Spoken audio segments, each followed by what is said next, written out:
बिस्मिल्लाहिर्रहमानिर्रहीम अस्सलाम वालेकुम दोस्तों। आज की वीडियो में आप लोगों को करंट और वोल्टेज प्रोटेक्टर के बारे में बताऊंगा। इसमें 40 एम्पेयर और 63 एम्पेयर दोनों के प्रोटेक्टर मौजूद हैं।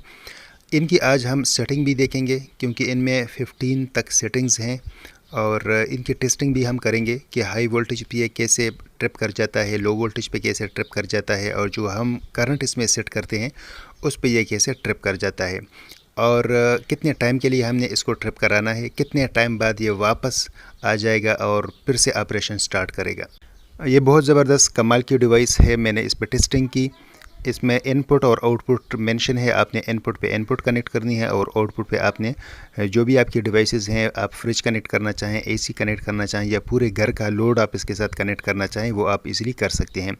इसमें ऑन ऑफ और मेनू का एक बटन है, सेटिंग का बटन है और अप डाउन के एरोज़ हैं। ऊपर जो आपके हैं वो वोल्टेजेस के डिस्प्ले है और नीचे करंट का डिस्प्ले आपके सामने शो होगा। तो जैसे ही आप इसको ऑन कर देते हैं तो जो टाइम आपने सेलेक्ट किया हुआ है उसी टाइम के मुताबिक जब वो सेकंड पूरे हो जाते हैं तो ये ऑन हो जाता है। अब ये ऑन पोजीशन में आ चुका है। इसके साथ एक यूज़र गाइड दिया गया है और यूज़र गाइड में आपको सारा कुछ ये गाइड कर देता है। ऊपर वोल्टेजेस हैं, नीचे उसके बाद एम्पेयर हैं और नीचे फिर उसके बिल्कुल नीचे ये 4 बटन्स हैं। इनमें एक सेटिंग वाला बटन है, उसी सेटिंग वाले बटन को हमने प्रेस रखना है तो ये सेटिंग मोड में चला जाएगा। बहुत ही सिंपल है। A1 को अगर आप देखें तो ये पावर ऑन डिले टाइम है और टाइम के साथ उन्होंने S लिखा हुआ है क्योंकि ये जो वैल्यूज़ हैं ये सेकंड्स में हैं। तो आप यहाँ पे जो भी वैल्यू सेट करेंगे, जैसे ही आप इसको ऑन करेंगे तो इतने सेकंड बाद ये पावर ऑन हो जाएगा और फर्दर ये आपके लोड को चलाना स्टार्ट कर देगा। उसके बाद A2 है। A2 में लिखा है कि ओवर वोल्टेज प्रोटेक्शन वैल्यू। आप हाई वोल्टेजेस कौन सा रखना चाहते हैं। जब वहाँ तक वोल्टेजेस पहुँच जाएंगे तो ये ट्रिप कर जाएगा। तो आपने इसकी वैल्यू यहाँ पे सेट करनी है। इसकी जो मैक्सिमम वैल्यू है वो 300 है और जो मिनिमम वैल्यू है वो 230 है, यानी 230 से लेकर 300 तक आप इसमें सेटिंग कर सकते हैं। तो हम अपनी मर्ज़ी की अब यहाँ पे सेटिंग कर लेते हैं। हमने 265 पे इसको सेट कर दिया है, ठीक है। उसके बाद A3 आ जाता है और A3 में कहता है कि ओवर वोल्टेज रिकवरी वैल्यू। ये वो वैल्यू है कि जब आपका ये ब्रेकर, ये प्रोटेक्टर ट्रिप कर जाता है तो अगर इनमें से कोई भी वैल्यू मौजूद है तो ये फिर से सेंस कर लेगा और फिर इसको ऑन करने की कोशिश करेगा। अगर इससे ऊपर के वैल्यूज़ हैं तो फिर ये सेंस नहीं करेगा, बल्कि ये बार बार आपको बताएगा कि मैं ऑफ पोजीशन में हूँ, मैंने फ़र्दर इसको ऑन नहीं कराना। इसी तरह A4 पे अगर हम चले जाते हैं तो over voltage recovery delay time है। आपका ब्रेकर ट्रिप ऑफ हो गया हाई वोल्टेजेस की वजह से, फिर कितने सेकंड बाद आप अपने पावर को दोबारा ऑन कराना चाहते हैं। तो आप जो भी यहाँ पे सेकंड्स देंगे उतने सेकंड बाद ये फिर से ख़ुद से ऑन हो जाएगा। आपके लोड को ये फिर से पावर देना स्टार्ट कर देगा। अगर वोल्टेजेस दोबारा से हाई हुए तो ये फिर से ट्रिप हो जाएगा और पावर आगे नहीं देगा। फिर हम चले जाते हैं A5 पे। A5 है over voltage protection action time. अगर हाई वोल्टेज को मिल जाते हैं तो कितने टाइम में इसको मतलब ये ऑफ़ कराएगा। तो आप इसमें मिनिमम टाइम दें। मैंने 0.5 सेकंड का टाइम इसमें दे दिया है। 0.1 सेकंड से लेके 30 सेकंड तक इसमें टाइम है। इसी तरह जो A6 है ये अंडर वोल्टेज प्रोटेक्शन है। A6 में आप कम से कम वोल्टेजेस कितना रखना चाहते हैं कि वहाँ तक के वोल्टेजेस ड्रॉप हो तो ये ट्रिप कर जाएगा। इसी तरह A7 में है। A7 में कहते हैं अंडर वोल्टेज रिकवरी वैल्यू, कि अगर आपकी ये वैल्यू हो 145 वोल्ट से लेके 215 वोल्ट तक, ये इसी के अंदर आप अंडर वोल्टेज रख सकते हैं और इसी के अंदर अंदर ये फिर उसको सेंस करेगा और इसको दोबारा से ऑन कराएगा। उसके बाद A8 पे हम चले जाएं, under voltage recovery delay time. ये यहाँ पे आपसे सेकंड मांगता है कि रिकवरी टाइम कितना आप देते हैं।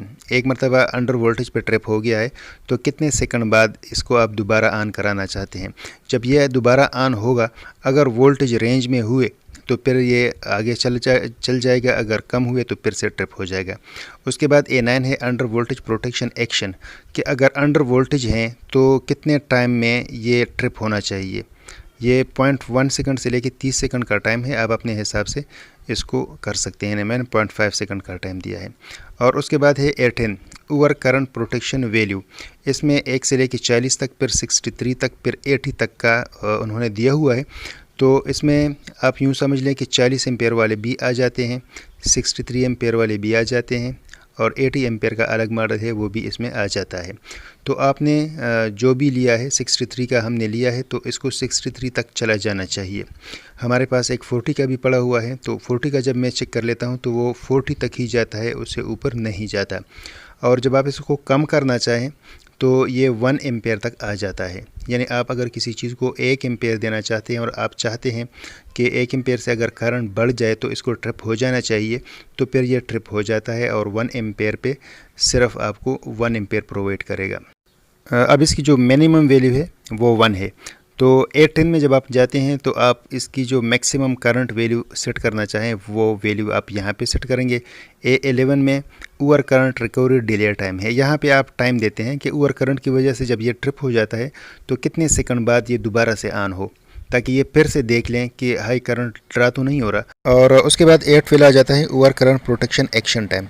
जैसे ही इसने हाई करंट सेंस कर लिया तो कितने टाइम बाद आप इसको ट्रिप कराना चाहते हैं। 0.1 सेकंड से लेकर 30 सेकंड तक का टाइम है, आप इसमें अपने हिसाब से सेटिंग कर सकते हैं। उसके बाद A13 है। यहाँ पे भी अगर आप देखें तो यहाँ पे एक मीटर लगा हुआ है जो हमें डिजिट्स में वोल्टेज और करंट दिखा रहा है।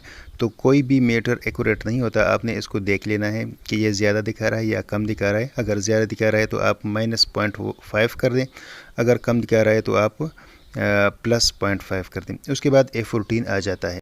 A14 में ये कहते हैं कि आप 1 से 20 तक सेकंड इसमें दे सकते हैं continuous over current fault times. यानी अगर हाई करंट फ्लो कर रहा है तो आप कितने टाइम तक इसको रखना चाहते हैं ताकि वो फिर इसको दोबारा ऑन ना कराए। और A15 में करंट कैलिब्रेशंस हैं। आप करंट की कैलिब्रेशन करा सकते हैं। अगर ये करंट ज़्यादा शो कर रहा है तो आप यहाँ से कम कर सकते हैं, अगर कम शो कर रहा है तो आप यहाँ से बढ़ा सकते हैं। उसके बाद एंड वाला बटन है और आप इसको ऑफ़ कर सकते हैं। और अगर ऑफ़ वाला बटन आप प्रेस रखें तो यहाँ से भी ये ऑफ़ हो जाता है। एक तो ऑटोमेटिक ये ऑफ़ होता है ये, और दूसरा यहाँ से भी आप इसको ऑफ़ करा सकते हैं। और अब टाइम आता है इसकी टेस्टिंग का। तो अब हम इसकी टेस्टिंग करेंगे। आप देख लें ये 243 वोल्ट 245, आहिस्ता आहिस्ता मैं इसको बढ़ा रहा हूँ और एक टाइम पे ये ट्रिप हो जाएगा। ये देखें ये ट्रिप हो गया है और अब ये आउटपुट नहीं दे रहा। तो जैसे ही इसकी वैल्यू थोड़ी सी मैं कम कर देता हूँ वोल्टेज की, जो टाइम मैंने इसको दिया हुआ है उसी टाइम के मुताबिक ये फिर से ऑन हो जाएगा। अगर वोल्टेज अपनी जगह पे आ गए हैं तो ये फिर से ट्रिप नहीं होगा, अदरवाइज़ ये दोबारा ट्रिप हो जाएगा। तो मैंने वोल्टेजेस कम कर दिए थे, लिहाजा ये अपनी पोजीशन पे आ गया है और स्टेबल हो चुका है। और अब हम टेस्टिंग करते हैं अंडर वोल्टेज की। मैं वोल्टेजेस को डिक्रीज़ कर देता हूँ, कम कर देता हूँ और देखते हैं कि ये ट्रिप होता है या नहीं। ये देख लें कि ये अभी ट्रिप हो गया है। जैसे ही वोल्टेजेस मैंने कम कर दी ये ट्रिप हो गया है। अभी ये टाइम ले रहा है 5 सेकंड का। 5 सेकंड के बाद ये फिर से देखेगा। और अब इसके इंडिकेटर्स को भी समझ लें। जो सबसे नीचे ग्रीन इंडिकेटर ऑन है ये पावर वाला इंडिकेटर है। इसे ऊपर इंडिकेटर पे एम्पेयर लिखा हुआ है। जब एम्पेयर की वजह से यह ट्रिप हो जाता है तो एम्पेयर वाला इंडिकेटर ऑन हो जाता है। और उससे ऊपर अंडर वोल्टेज का इंडिकेटर है जो अभी रेड पोजीशन में आपको दिखाई दे रहा है। ये अंडर वोल्टेज का है। सबसे टॉप पे ओवर वोल्टेज का इंडिकेटर है। अगर ऊपर वाला इंडिकेटर ऑन हो तो आप समझ लें कि हाई वोल्टेज की वजह से प्रोटेक्टर ट्रिप हो गया है। और अब हम इसकी एम्पेयर की टेस्टिंग करते हैं। इसको मैंने 1 एम्पेयर पे सेट किया हुआ है और इसके साथ जो लोड मैंने कनेक्ट करना है ये कप रॉड है। ये 3 एम्पेयर तक मैं आपको टेस्ट करके भी दिखा देता हूँ। 3 एम्पेयर तक ये करंट ड्रा करता है। हमने इसी को इसके साथ कनेक्ट कर देना है और फिर देखते हैं कि यह ट्रिप होता है या नहीं। तो देखते हैं। अभी मैं इसके साथ कनेक्ट करने लगा हूँ। ठीक है, ये ट्रिप हो गया है। रेड लाइट जैसे ऑन हो जाती है समझ लो ये ट्रिप हो गया है। फिर ये टाइमर 3 सेकंड का टाइम मैंने दिया हुआ है। 3 सेकंड बाद ये फिर से चेक करता है कि वापस लोड कम हुआ है कि नहीं, तो ये फिर से ट्रिप होना स्टार्ट कर देता है। तो दोस्तों आपने देख लिया कि हमने हाई वोल्टेजेस, लो वोल्टेजेस और करंट पे इसको टेस्ट कर लिया है। इसके टाइमर्स भी हमने टेस्ट कर लिए हैं कि जितना टाइम आप इसको दे देते हैं उतने टाइम बाद ये इसको सेंस करके दोबारा ऑन करा देता है। तो बहुत अच्छी डिवाइस है, प्राइस भी इसकी मुनासिब है। इसकी जो प्राइस है ये 1500 रुपये है और ज़बरदस्त डिवाइस है। मैं तो कहता हूँ कि ब्रेकर की बजाय आप ये लगा दें तो ये ज़्यादा बेहतर है और ज़्यादा सेफ़ भी है।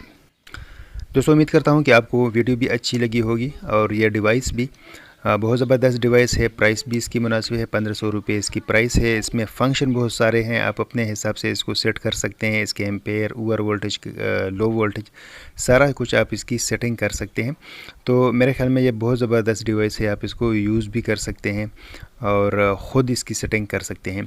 इंशाल्लाह ज़िंदगी रही तो नेक्स्ट वीडियो में फिर मिलेंगे, तब तक के लिए इजाज़त दीजिएगा। अपनी दुआओं में याद रखिएगा, अपना बहुत सारा ख्याल रखिएगा। अल्लाह हाफ़िज़।